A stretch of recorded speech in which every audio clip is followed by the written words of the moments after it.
Hey dear student, welcome back the class of physics, the finest and easiest way to learn the concept with Akshay sir. Today we will discuss about our new session that is electromagnetic waves, विद्युत चुंबकीय तरंगे. About 2 lecture अपने इस chapter के हो चुके हैं. आज के लेक्चर के अंदर अपन चर्चा करेंगे मैक्सवेल इक्वेशन के बारे में. एकदम फील करा देंगे आपको क्या होती है मैक्सवेल इक्वेशन, क्यों दी गई, कहाँ से आई. Because this challenge you feel and realize that you fall in love that subject. करते हैं स्टार्ट. तो कॉपी और पेन निकालिए और नोट्स बनाना स्टार्ट कीजिए.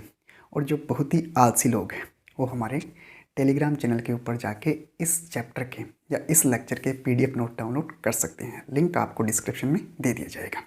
तो स्टार्ट करते हैं. बट आज का लेक्चर स्टार्ट करने से पहले recall the previous lecture first, lecture number first, displacement current की थ्योरी. मैक्सवेल ने डिस्प्लेसमेंट करंट की थ्योरी दी थी. कैसे दी थी? अपनी ऑब्जर्वेशन, अपने एक्सपेरिमेंट से. क्या किया था? कैपेसिटर की 2 प्लेटें ली और उसके अंदर करंट फ्लो करवाया और एक मैग्नेट कंपास को लिया था. जिस वायर के अंदर करंट फ्लो हो रहा है उसके चारों ओर मैग्नेटिक फील्ड बन रहा था और कंपास डिफ्लेक्ट हो रही थी. और जब इसी कंपास को आपने कैपेसिटर की दोनों प्लेटों के पास रखा तो आपने देखा जो सेम एक्सपेरिमेंट यहाँ पर हो रहा था वायर के पास, वही सेम एक्सपेरिमेंट कहाँ हो रहा है? उस कैपेसिटर के पास हो रहा है जहाँ पर कोई वायर नहीं है, ओनली फॉर कुछ मीडियम है. ठीक है, कैपेसिटर की दोनों प्लेटों के बीच में या तो वैक्यूम होगा या कोई मीडियम रख लेंगे. और वहाँ पे आपने देखा कि जो कंपास है वो डिफ्लेक्ट हो रही थी. अरे वाह, क्या बात कर रहे हो सर. जाओ देखो, लेक्चर नंबर फर्स्ट डिटेल से करवाया हुआ है. और वहाँ से अपना एक करंट निकल के आया था. वायर के अंदर जो करंट था उसको आपने IC बोला था. और उन दोनों कैपेसिटर के बीच में जो कैसे बना था? इलेक्ट्रिक फ्लक्स के वेरिएबल होने की वजह से. ठीक है, और उस करंट को आपने बोला था डिस्प्लेसमेंट करंट. ये इक्वेशन दी थी मैक्सवेल नाम, ये एम्पियर सर्किटल लॉ को ही चेंज करके मैक्सवेल ने एक नई इक्वेशन दी थी जिसको आपने एम्पियर मैक्सवेल इक्वेशन बोला था. उसके बाद में हर्ज एक्सपेरिमेंट. मैक्सवेल और हर्ज ने मिलके एक एक्सपेरिमेंट किया था और उस एक्सपेरिमेंट के आधार पर मैक्सवेल ने ये प्रूव कर दिया था कि जितनी भी वेव होती है, जितनी का क्या मतलब है सर? मतलब gamma rays, X rays, beta rays, alpha rays, ये सारी की सारी जो वेव होती है that is electromagnetic wave. Sir electromagnetic wave क्या होती है? लेक्चर नंबर 2 डिटेल से करवाया है, वो भी जाके आप देख सकते हो.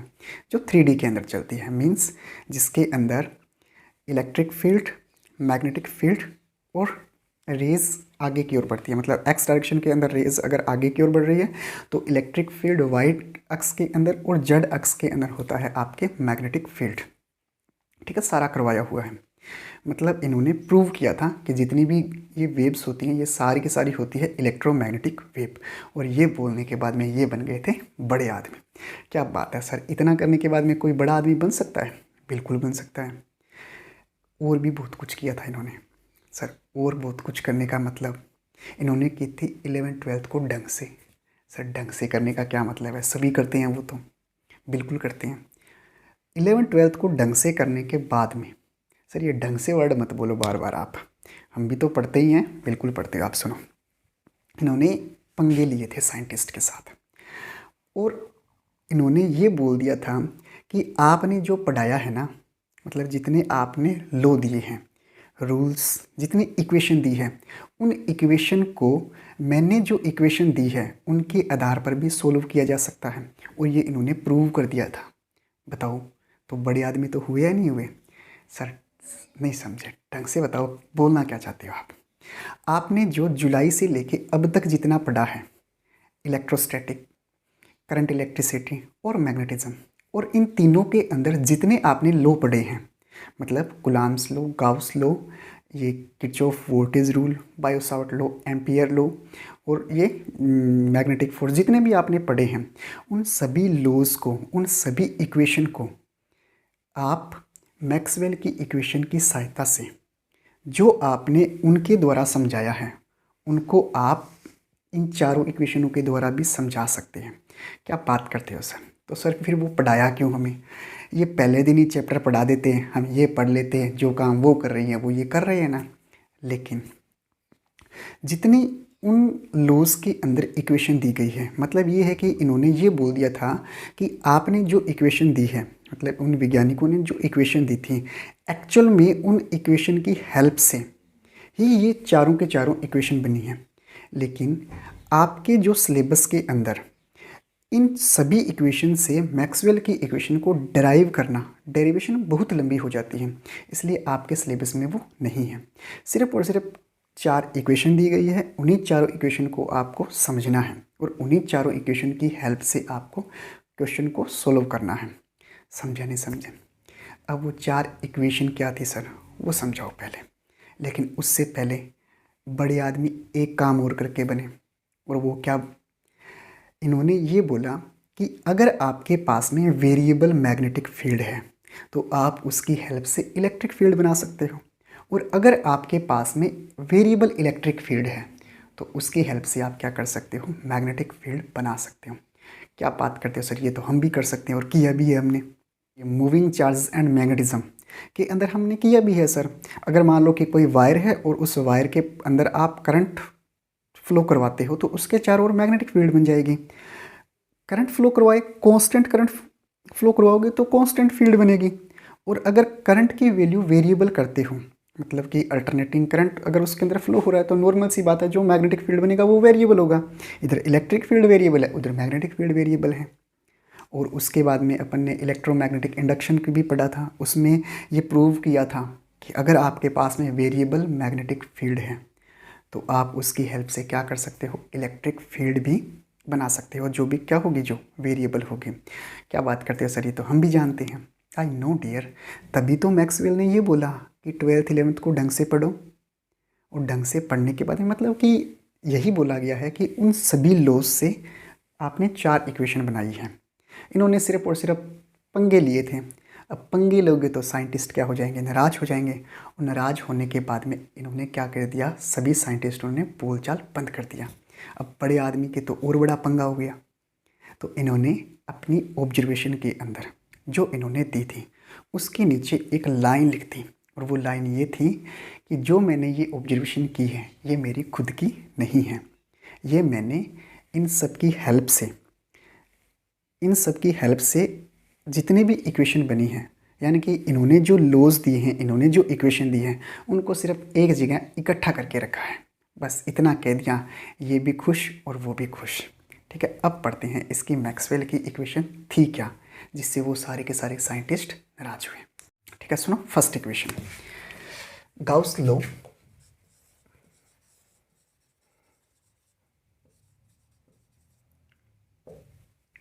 For electrostatic.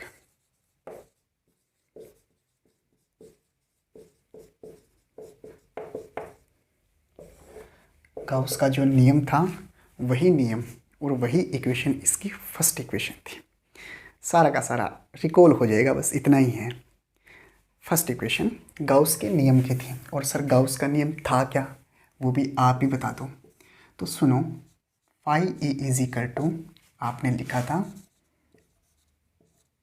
अपसाइला नोट, सिग्मा के ऊपर में अपसाइला नोट, मतलब किसी भी बंद पृष्ठ के अंदर। याद रखना, जो गाउस का नियम है वो किसी क्लोज लूप के लिए ही लागू होता है। सर ये क्लोज लूप का क्या मतलब होता है?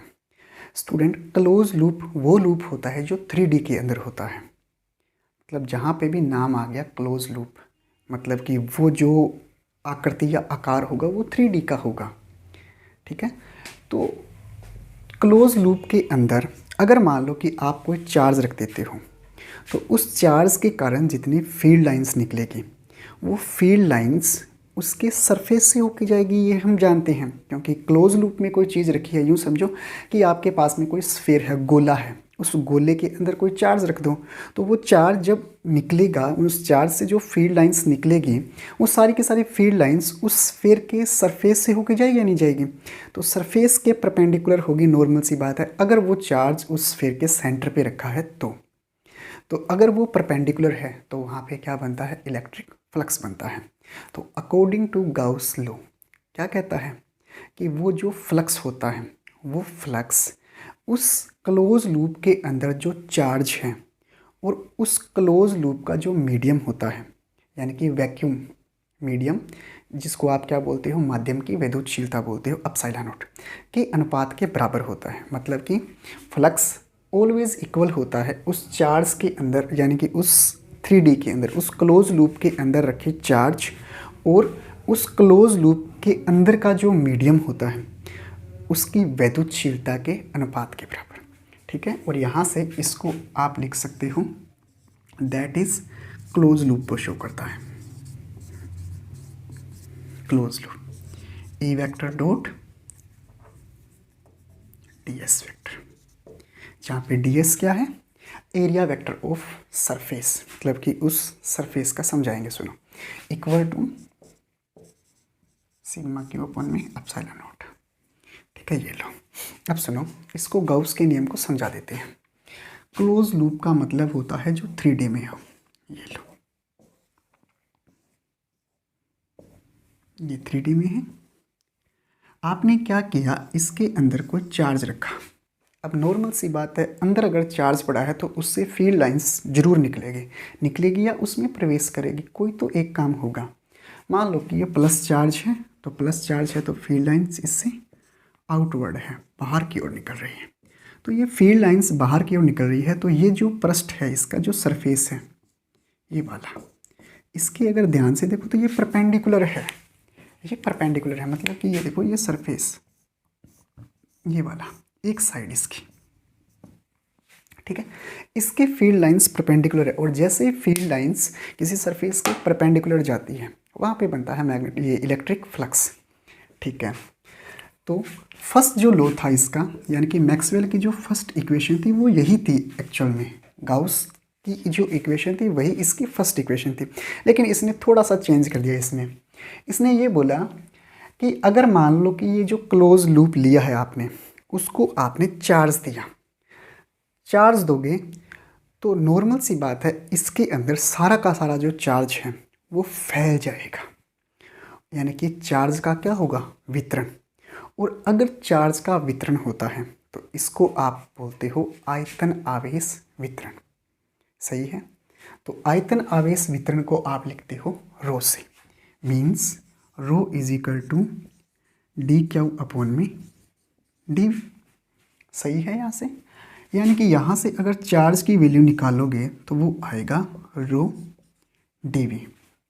अगर इस पूरी ये जो आपने घन लिया है उसका आयतन मान लो कितना है, v है। ठीक है, तो D Q is equal to rho D V. आपने यहाँ पे सिर्फ एक चार्ज लिया है तो इसका क्या कर दो, इंटीग्रेशन कर दो। तो इंटीग्रेशन करोगे D Q is equal to rho D we.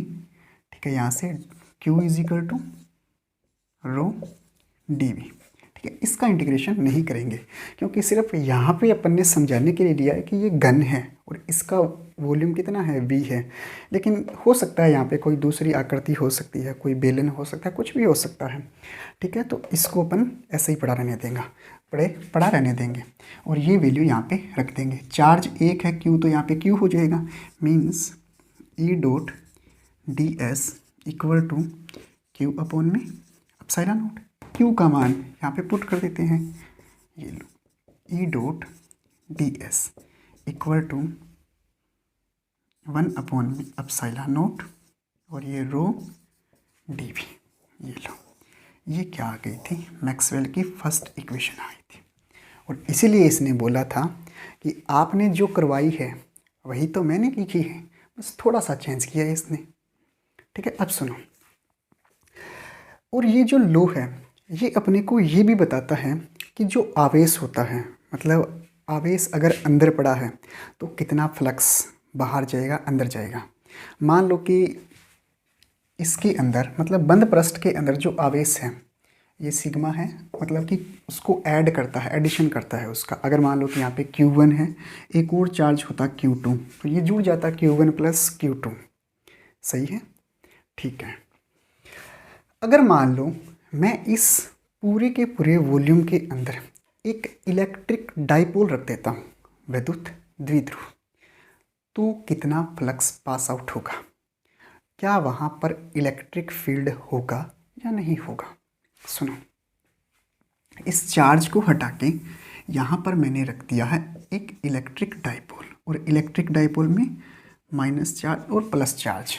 Electric dipole की डेफिनेशन क्या होती है?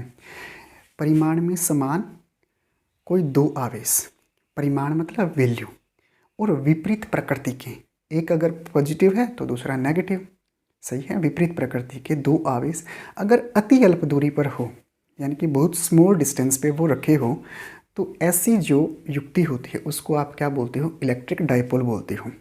अब आप इलेक्ट्रिक डाइपोल इसके अंदर रख रहे हो, तो इलेक्ट्रिक डाइपोल रखोगे तो क्या इससे फ्लक्स पास आउट होगा या नहीं होगा? पहली बात, अगर होगा तो यहाँ पे इलेक्ट्रिक फील्ड बनेगी, अगर नहीं होगा तो इलेक्ट्रिक फील्ड नहीं होगी। क्वेश्चन ये है कि इलेक्ट्रिक फील्ड होगी या नहीं होगी? क्या होगा? इलेक्ट्रिक डाइपोल है, टोटल चार्ज की बात करो तो टोटल चार्ज की बात करोगे, यूँ समझो कि यहाँ से फ्लक्स फील्ड लाइंस ऐसे निकलेगी, और हम ये जानते हैं कि जितनी फील्ड लाइंस यहाँ से निकलेगी वो इंटर भी तो करेगी। जितनी फील्ड लाइंस निकली है उधर वो इंटर भी तो करेगी, ठीक है। तो प्लस से आउटवर्ड होती है और माइनस से इनवर्ड होती है। तो अगर टोटल फ्लक्स की बात करो तो 3 आउटवर्ड है, 3 इनवर्ड है, कितनी होगी? एक जा रही है, एक आ रही है, क्या करते हो? Field line 0। अगर ऐसे नहीं समझ में आता है तो टोटल चार्ज देख लो, माइनस क्यू प्लस क्यू कितना होता है? 0। अब वहाँ जहाँ चार्ज ही नहीं है, मतलब कि इसकी वैल्यू 0, सारे की वैल्यू 0, यहाँ पर ई कितना आ जाएगा? 0 आ जाएगा, ठीक है। इस टाइप से अपन क्या कर सकते हैं? गाउस लॉ को समझ सकते हैं, ठीक है। उसके बाद में मैक्सवेल ने सेकंड इक्वेशन थी, और सेकंड इक्वेशन क्या थी? गाउस लॉ फॉर मैग्नेटिज्म, ठीक है। सारे चैप्टर पढ़े थे इसने, इलेक्ट्रोस्टैटिक के, मैग्नेटिज्म के, तब जाके इसने वो इक्वेशन यहाँ पे लिखी थी। सर ये तो नहीं पढ़ी हमने, गाउस लॉ फॉर मैग्नेटिज्म, ये कहाँ से आ गया? मतलब कि उसने 12th ही नहीं की थी, और भी बहुत कुछ पढ़ा था। गाउस लॉ फॉर मैग्नेटिज्म,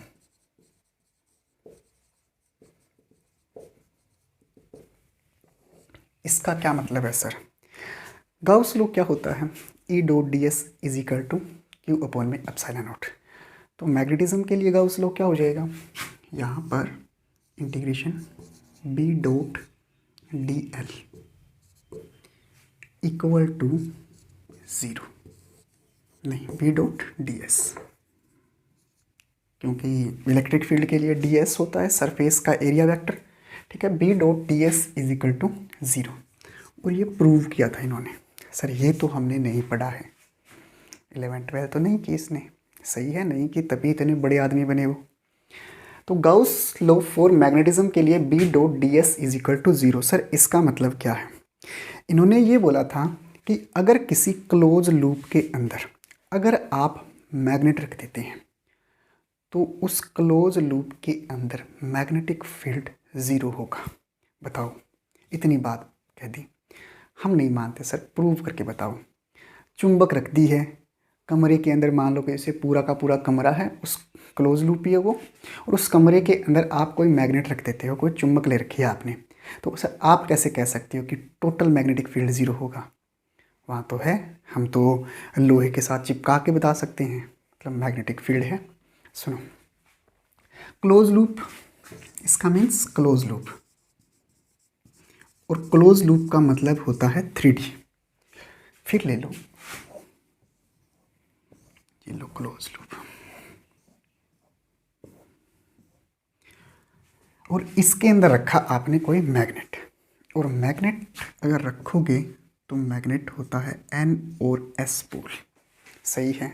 नहीं सर, एक अकेला N लो, पहले इसको लेके देखते हैं, फिर लेंगे एक अकेला अगर पॉसिबल हुआ तो। N और S, वी न्यू दैट कि जो मैग्नेटिक डाइपोल होता है, अपन इसको क्या बोलते हैं? छड़ चुंबक बोलते हैं, और छड़ चुंबक एक मैग्नेटिक डाइपोल होता है, मतलब कि चुंबकीय द्विध्रुव। और चुंबकीय द्विध्रुव की थ्योरी ये है कि अगर उससे चुंबकीय बल रेखाएं निकलेगी तो N से बल रेखाएं निकलती है और S में प्रवेश करती है। मतलब N से निकलेगी और S में प्रवेश करेगी, जितनी निकलेगी उतनी ही प्रवेश करेगी। ठीक है, 3 निकली है तो 3 प्रवेश करेगी। और ये भी जानते हैं कि ये बनाता है एक क्लोज लूप, मतलब कि एक बंद वक्र बनाती है ये बल रेखाएं, ये चुंबकीय बल रेखाएं। तो अगर टोटल फील्ड की बात करूं तो टोटल फील्ड तो 0 ही हुआ, क्योंकि इनवर्ड भी है और आउटवर्ड भी है। चार्ज के अंदर अगर चार्ज रखा था तो वहाँ पे सिर्फ आउटवर्ड थी, याद हो तो, आउटवर्ड। ठीक है, तो वहाँ पर इलेक्ट्रिक फील्ड था, लेकिन यहाँ पे देखो इनवर्ड भी है आउटवर्ड भी है, और जितनी निकलेगी उतनी ही प्रवेश करेगी। ये बल रेखाओं की थ्योरी कहती है। एक और निकाल दो, ये लो, सही है। और फ्लक्स की अगर बात करें, फ्लक्स क्या होता है, मैग्नेटिक फील्ड लाइंस के परपेंडिकुलर रखे कोई सरफेस, मतलब अगर बल रेखाएं सरफेस के साथ परपेंडिकुलर है, 90 डिग्री का एंगल बनाती है, तो आप बोलते हो कि वहाँ मैग्नेटिक फ्लक्स है। तो कुछ फील्ड लाइंस ऐसी होती है जो 90 डिग्री का एंगल नहीं बनाती है, मतलब कि अगर ध्यान से देखो तो ये फील्ड लाइंस थोड़ी टेढ़ी हो गई है, कुछ एंगल आएगा, यहाँ पे भी कुछ एंगल आएगा। ठीक है, मतलब कि ये मैग्नेटिक फ्लक्स तो नहीं है। अगर ध्यान से देखो तो ये केवल एक लाइन ऐसी है जो इसके अक्ष से जा रही है और वो इसके परपेंडिकुलर है। यूँ समझे तो यूँ समझ लो, अगर ऐसे समझ में आ रहा है कि जितनी फील्ड लाइंस आउटवर्ड है, जितनी बाहर निकली उतनी इंटर कर रही है, उतनी इंटर कर रही है, तो टोटल मैग्नेटिक फील्ड कितना होगा, 0 होगा। मतलब कि B 0 होने वाला है, B dot D S is equal to 0। ठीक है, ये है गाउस लॉ फॉर मैग्नेटिज्म। अब एग्री करते हो? नहीं सर, अभी भी नहीं एग्री करते। हम कैसे न कैसे करके इस लूप के अंदर फील्ड लाइंस प्रवेश करवा सकते हैं। तो आप बोल सकते हो कि मैग्नेटिक फील्ड 0 नहीं है। मतलब अगर कुछ ऐसा कर दें हम कि इसके अंदर मैग्नेटिक फील्ड 0 हो जाए, सर इसको काट दो, N अलग कर दो, S अलग कर दो, क्या ये पॉसिबल है? क्या मोनो मैग्नेट का अस्तित्व होता है? एक अकेले नॉर्थ पोल या एक अकेले साउथ पोल का अस्तित्व नहीं होता है। अगर आप इसको बीच में से काटोगे तो भी वो N और S ही बनेगा। तो N से बाहर निकलती है, S से इंटर करती है, तो टोटल फ्लक्स एक आउटवर्ड है एक इनवर्ड है, जितना आउटवर्ड उतना इनवर्ड, मीन्स टोटल फील्ड कितनी, 0, टोटल लाइंस कितनी, 0। तो वहाँ पर मैग्नेटिक फील्ड कितना होगा, 0 होगा। सर और कुछ दिमाग लगाते हैं, और दिमाग ये लगाते हैं कि इस डाइपोल को बाहर निकाल लो और बाहर निकाल के एक साइड कह दो इसकी कि एक साइड से मैग्नेटिक फील्ड अंदर प्रवेश कर रहा है, क्लोज लूप भी है, मैग्नेटिक फील्ड लाइंस प्रवेश भी कर रही है। अब बोलो सर 0 कैसे हुआ? तो बाहर लेके चलते हैं इसको, ये लो, यहाँ पे ये सरफेस, यहाँ पर बाहर निकाल लिया, यहाँ पर N ले लो अब की बार, यहाँ पे S ले लो। ठीक है, अभी मानते हैं इसके अंदर फील्ड लाइंस ऐसे ऐसे ऐसे, सही है। ये आउटवर्ड, ये इनवर्ड, ये लो। अब तो मानते हो सर ये फील्ड लाइंस देखो इसके अंदर जा रही है, लेकिन अगर गौर से देखो तो फील्ड लाइंस बाहर भी निकलेगी। अब एक अकेली अंदर तो प्रवेश की नहीं, मतलब कि ये यहाँ से प्रवेश करें तो ये यहाँ पे बाहर भी तो निकलेगी। ठीक है, तो जितनी प्रवेश की उतनी बाहर भी निकले, it means outward magnetic field lines और इनवर्ड मैग्नेटिक फील्ड लाइंस की संख्या इक्वल है, और एक आउटवर्ड है एक इनवर्ड है, तो टोटल जो फील्ड लाइंस होगी वो कितनी होगी, 0। एग्री करते हो? नहीं सर, हम कुछ ऐसा करेंगे जिससे इस क्लोज लूप के अंदर मैग्नेटिक फील्ड लाइंस पहुंचेगी। सर आपने एक वर्ताकार धारावाहिक कुंडली ली थी और उस कुंडली के अंदर अगर करंट फ्लो करवाते हो तो वहाँ पे मैग्नेटिक फील्ड बन रहा था, उसको लेके देखते हैं, उसको भी लेके देख लो। यूँ समझो कि ये एक कोयल है और इसके अंदर करंट इस टाइप से फ्लो हो रहा है, तो नॉर्मल सी बात है, करंट अगर ऐसे है यानी कि ऐसे है तो इसके अंदर फिंगर्स रूल लगाओ, करंट की डायरेक्शन में फिंगर्स को कर्ल करो और अंगूठा जिस डायरेक्शन में होता है वो मैग्नेटिक फील्ड्स को शो करता है। तो करंट ऐसे है, मतलब मैग्नेटिक फील्ड लाइंस ऐसे, ठीक है। तो यहाँ पर मैग्नेटिक फील्ड लाइंस ऐसे, ठीक है, सही है। और यहाँ पर ये लो सर, क्लोज लूप रख दिया है, ये लो सर, मैग्नेटिक फील्ड पहुँच गया है। पहुँचा कहाँ है, ये लो, यहाँ पे से तो बाहर निकल रहा है। तो कहने का मतलब ये है कि आप मैग्नेटिक फील्ड लाइंस को रोक के नहीं रख सकते क्लोज लूप के अंदर। अगर उसको क्लोज लूप के अंदर रखते हो तो भी मैग्नेटिक फील्ड जीरो होगा। अगर मैग्नेटिक फील्ड्स को बाहर रखते हो, मतलब कि उस डाइपोल को बाहर रखते हो क्लोज लूप से, तो भी उसके अंदर अगर मैग्नेटिक फील्ड लाइंस इंटर करेगी तो वो सारी की सारी क्या होगी, आउटवर्ड भी होगी। इट मीन्स जो गाउस का मैग्नेटिज्म के लिए लॉ था वो प्रूव हुआ था कि अंदर जो फील्ड होती है क्लोज लूप के अंदर, मैग्नेटिक फील्ड, वो ऑलवेज इक्वल टू ज़ीरो। बोलो एग्री करते या नहीं करते, ठीक है। उसके बाद में चलते हैं इसके, और थर्ड जो इक्वेशन थी वो इन्होंने उठाई थी इलेक्ट्रोमैग्नेटिक इंडक्शन के ऊपर, और वो थी Faraday's law for electromagnetic induction. मतलब कि फेराडे का नियम उठाया था, सेकंड नियम। सर सेकंड नियम उठाया तो सर नाराज़ नहीं हुए फेराडेज बाबा? अब नाराज़ कैसे होंगे? इन्होंने अपनी ऑब्जर्वेशन में एक लाइन जो लिखते थे कि सर हमने तो सिर्फ आपकी इक्वेशन का यूज़ किया है, ठीक है, आप नाराज़ मत होना। तो थर्ड जो इक्वेशन थी वो थी Faraday's law for electromagnetic induction, Faraday का विद्युत चुंबकीय प्रेरण का नियम, ठीक है। ये इसकी इक्वेशन थी। सर कहाँ लिखी इक्वेशन? पहले तो रूल तो बताओ। तो फेराडे बाबा का जो रूल था या नियम था वो क्या था? अगर मान लो आप किसी कोयल के अंदर वेरिएबल करंट फ्लो करवाते हो तो उस कोयल के अंदर एक ईएमएफ इंड्यूस होता है, और वो ईएमएफ उस रीजन का विरोध करता है जिसके कारण वो उत्पन्न हुई है। सर ये तो लेंज का नियम है।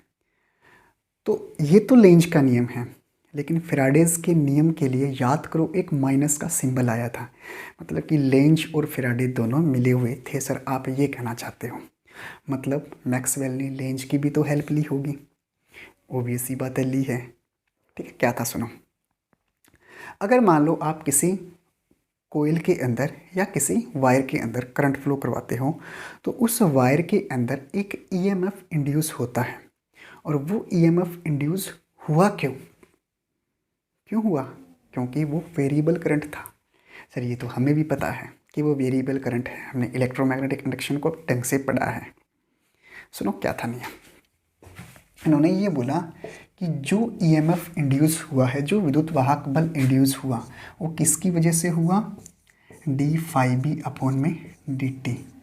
मतलब कि उस वायर के अंदर या उस कोयल के अंदर मैग्नेटिक फ्लक्स के परिवर्तन होने से एक ईएमएफ बना। क्या बात करते हो सर, ये तो हमें याद है, क्यों बार बार लिख रहे हो? नहीं लिखेंगे। सुनो ध्यान से, अगर किसी कोयल के अंदर आप करंट फ्लो करवाते हो वेरिएबल, तो उस कोयल के अंदर magnetic field lines pass out होगी। याद करो, ये वर्ताकार धारावाही कुंडली के कारण कुंडली के अक्ष पर मैग्नेटिक फील्ड, मतलब ये कोयल है, इस कोयल के अंदर ये वेरिएबल करंट है। तो वेरिएबल करंट है तो ये वेरिएबल करंट ऐसे वाला मैग्नेटिक फील्ड बनाएगा। कोयल ऐसे वाला मैग्नेटिक फील्ड, तो कोयल के अंदर करंट वेरिएबल है तो मैग्नेटिक फील्ड लाइंस भी वेरिएबल होगी, और ये मैग्नेटिक फील्ड लाइंस इस कोयल के सरफेस के परपेंडिकुलर है। तो मतलब सारी की सारी फील्ड लाइंस क्या हो गई? मैग्नेटिक फ्लक्स, और उसके अंदर हो रहा है चेंज। उसके अंदर अगर चेंज होगा तो एक ईएमएफ बनेगा, विद्युत वाहक बल। इसको वोल्टेज बोलते हो आप, ईएमएफ को वोल्टेज भी बोलते हो। वी लिख लो, ई का मतलब इलेक्ट्रिक फील्ड हो जाएगा, ठीक है। वी लिख लो, V is equal to minus का डी फाई बी अपॉन में डी टी। एग्री करते हो या नहीं करते? और इसी की हेल्प से मैक्सवेल भैया ने सर दादाजी कहिए, आपसे बड़े हैं उम्र में, आपके पापा से भी बड़े हैं सर, आपके दादाजी से भी बड़े हैं। ओके, दादाजी कह देते हैं। ठीक है, सुनो, v is equal to minus का d/v/dt। ये बार बार बताने की जरूरत नहीं है, इलेक्ट्रोमैग्नेटिक इंडक्शन प्लेलिस्ट के अंदर पड़ा है, आप उसके अंदर जाके फेराडेज का first and second law detail से आप देख सकते हैं। जाइए जाइए। ठीक है, v is equal to minus का d/v/dt। सर इतनी थी क्या? इतनी नहीं थी, ये तो फेराडे की थी। इन्होंने क्या चेंज किया था? हम ये जानते हैं कि अगर मान लो आप किसी, समझना, ये इलेक्ट्रिक फील्ड है, इलेक्ट्रिक फील्ड है मतलब कि ये बनाएगा इलेक्ट्रिक फील्ड लाइंस। अगर इस इलेक्ट्रिक फील्ड लाइंस के अंदर अगर आप कोई चार्ज लेके आते हो, इलेक्ट्रिक पोटेंशियल, विद्युत विद्युत विभव एवं धारिता वाले चैप्टर के अंदर इसको भी आप डिटेल से समझ सकते हैं। ठीक है सर, आप अपने चैनल का प्रमोशन कर रहे हो या हमें थर्ड इक्वेशन समझा रहे हो? भाई मैंने क्या बोला कि मैक्सवेल भाई साहब ने भी सारी की सारी इक्वेशन को देने से पहले ये 12th को ढंग से किया था सारे चैप्टर्स को, तो आपको भी सारे चैप्टर्स को समझना पड़ेगा। अगर आपको याद हो तो वहाँ पर अपन ने पोटेंशियल डिफरेंस की थ्योरी पढ़ी थी। कोई चार्ज लेके आए थे किसी बिंदु ए से किसी बिंदु बी तक, तो आपने पढ़ा था विद्युत विभवांतर। मतलब कि विद्युत विभवांतर क्या होता है? अगर किसी आवेश को एक बिंदु से दूसरे बिंदु तक लेके आते हो तो वो चार्ज क्या करेगा? वर्क करेगा, और उस चार्ज द्वारा किया गया वर्क और उस चार्ज का अनुपात ये क्या होता है? पोटेंशियल डिफरेंस के इक्वल होता है। मीन्स याद करो, v इज इक्वल टू पढ़ा था W/Q। हाँ सर, याद आ गया। विद्युत विभव की थ्योरी पढ़ी थी, और वो थ्योरी ये थी, अगर उसी चार्ज को आप इनफाइनाइट से लेके आते हो, अनंत से लेके आते हो, तो उस चार्ज ने जो वर्क किया वो और उस चार्ज का जो रेशियो होता है, उस चार्ज के रेशियो को आप क्या बोलते हो? विद्युत विभव। यानी कि उस चार्ज का जो रेशियो होता है वो ऑलवेज इक्वल होता है इलेक्ट्रिक पोटेंशियल के, मतलब विद्युत विभव के इक्वल होता है। ठीक है, अब वहाँ पर आपने दो टाइप किए थे। पहला टाइप ये था कि अगर ये इलेक्ट्रिक फील्ड कांस्टेंट है तो कांस्टेंट इलेक्ट्रिक फील्ड के लिए जो पोटेंशियल डिफरेंस आएगा, जो विभव आएगा, मतलब ये आपने जो v लिखा है वो आएगा, वो इस इलेक्ट्रिक फील्ड के साथ में कैसा रिलेशन रखेगा? मतलब याद करो, विद्युत विभव तथा विद्युत क्षेत्र के मध्य संबंध, लेक्चर नंबर 3 इलेक्ट्रिक पोटेंशियल का जाके देख सकते हो। हेडिंग डाल रखी है relation between electric field and electric potential. ठीक है, और अगर ये इलेक्ट्रिक फील्ड कांस्टेंट है तो v is equal to ED, ये लिखा था, सही है? ठीक है, और अगर ये इलेक्ट्रिक फील्ड वेरिएबल है तो वेरिएबल इलेक्ट्रिक फील्ड के लिए याद करो dv is equal to E.dl। Means v निकालना है, v is equal to E.dl। अगर ये आप सारा का सारा काम एक क्लोज लूप में करते हो तो क्लोज लूप के लिए इंटीग्रेशन ऐसा हो जाएगा, ये v की वैल्यू यहाँ पुट कर दो, बन गई थर्ड इक्वेशन। ये लो, ये हो जाएगा integration E.dl equal to minus का d/v/dt। ये लो, ये है मैक्सवेल दादाजी की थर्ड इक्वेशन, जो किसके ऊपर है? इलेक्ट्रोमैग्नेटिक इंडक्शन के ऊपर है। ठीक है सर, ये भी समझ में आ गई। फोर्थ क्या थी सर? याद करो लेक्चर नंबर 1 को, एम्पियर सर्किटल लॉ, और उसी एम्पियर सर्किटल लॉ को चेंज करके आपने इक्वेशन दी थी। आपने नहीं, मैक्सवेल ने। अरे सर, हमने अभी चारों इक्वेशन पढ़ ली है तो नॉर्मल सी बात है, हम तो मैक्सवेल के इक्वल बन ही गए हैं। नहीं, अभी नहीं बने हो, आप चेक करेंगे बने हुए नहीं बने। उससे पहले मैक्सवेल की फोर्थ इक्वेशन, वही सेम का सेम डिस्प्लेसमेंट करंट की थ्योरी, डिस्प्लेसमेंट करंट की थ्योरी के लिए यानी कि एम्पियर सर्किटल लॉ। सुनो, फोर्थ इक्वेशन क्या थी? एम्पियर मैक्सवेल लॉ के ऊपर।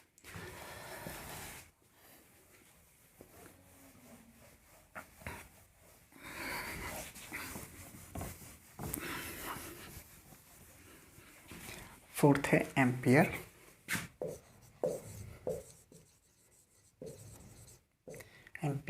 मैक्सवेल। इक्वेशन,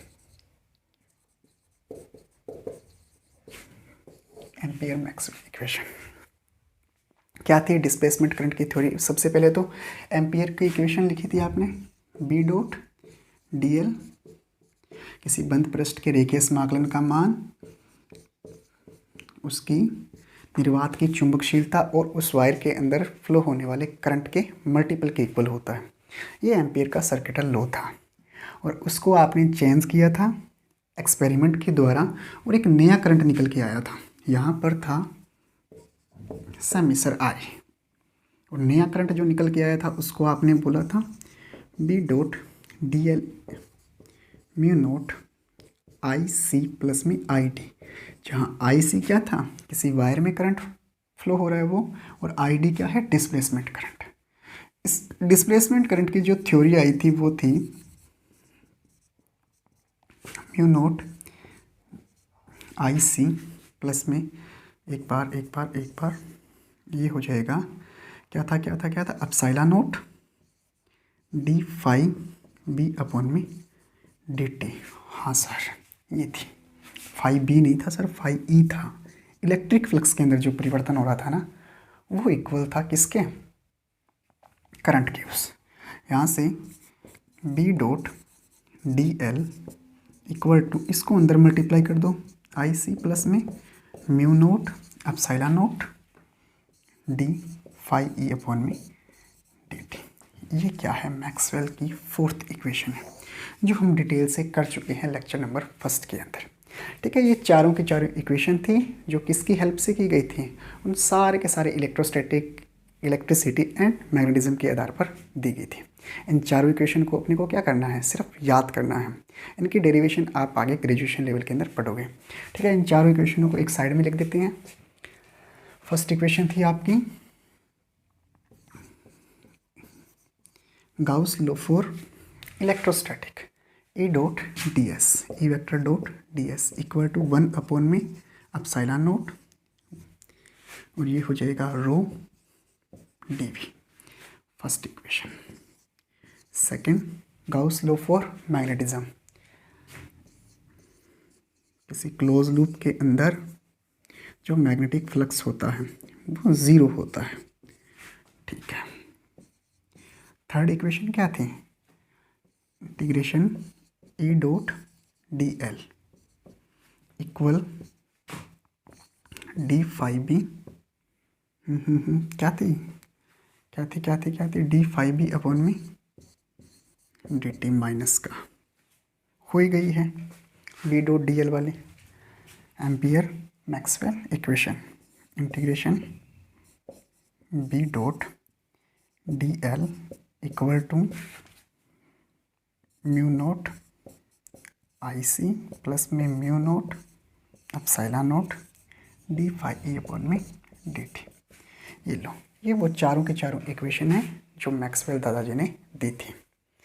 ठीक है सर, हो गई चारों के चारों इक्वेशन। अब तो हम बन सकते हैं बड़े आदमी। नहीं, अभी नहीं। 11th-12th को ढंग से पढ़ने के बाद में मैक्सवेल न्यूमेरिकल को भी सोल्व कर सकते थे। अगर आप इस न्यूमेरिकल को सोल्व कर देते हो तो सिर्फ और सिर्फ आप यूँ समझ सकते हैं कि हम बन सकते हैं। ठीक है, न्यूमेरिकल क्या है सुनो। ठीक है, क्वेश्चन को, वीडियो को पॉज करके सोल्व करने का प्रयत्न करो। क्या सर मैक्सवेल ने किया था ये क्वेश्चन? बिल्कुल किया था, तभी आज हम उसको पढ़ रहे हैं। ठीक है, क्वेश्चन सुनो।